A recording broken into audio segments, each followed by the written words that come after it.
Grab Holdings yang berbasis di Singapura melakukan pemutusan hubungan kerja (PHK) kepada 1.000 pegawai. PHK kepada 11% tenaga pekerjanya ini dilakukan dalam upaya pengelolaan biaya dan kompetitif perusahaan dalam lingkungan bisnis. CEO Grab, Anthony Tan menjelaskan, pengurangan karyawan ini tidak dilakukan semata-mata untuk mencari jalan pintas menuju profitabilitas. Selama beberapa tahun terakhir kami konsisten dalam mengelola biaya secara ketat di semua area operasi kami dan meningkatkan efisiensi platform, kata Tan seperti diberitakan dari Asia Nikkei. Adapun pengurangan pegawai ini merupakan pertama kali dilakukan oleh Grab sejak 2020, ketika perusahaan memangkas sekitar 360 pekerjaan sebagai tanggapan atas pandemi COVID-19.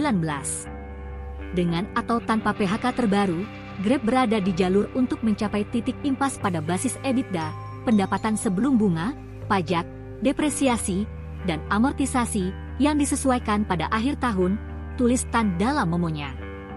Namun secara pendapatan bersih, Grab masih jauh dari menghasilkan keuntungan. Untuk kuartal Januari sampai Maret, perusahaan melaporkan kerugian bersih sebesar 250 juta US dollar, menyempit 43% pada tahun tersebut. Sejak pembukaan kembali ekonomi tahun lalu, juga mengalami pertumbuhan transaksi yang lebih lambat.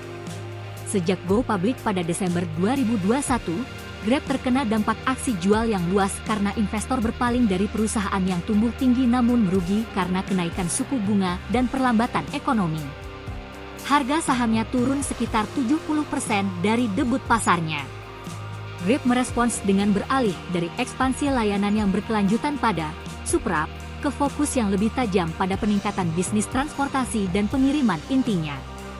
Bahkan ketika saingan regional seperti Singapore SC dan Indonesia's GoTo telah memangkas ribuan pekerjaan sejak tahun lalu, Grab telah menahan diri dari PHK massal dan malah memperlambat laju perekrutan dan merampingkan fungsi-fungsi tertentu. Pada bulan Desember 2022, Grab mengambil serangkaian langkah pemotongan biaya, termasuk penghentian sebagian besar perekrutan, pembekuan gaji untuk manajer senior, dan pemotongan anggaran perjalanan dan pengeluaran. Pada hari Selasa, 20 Juni 2023, Tan mengatakan perusahaan membutuhkan perubahan langkah mendasar dalam model operasinya.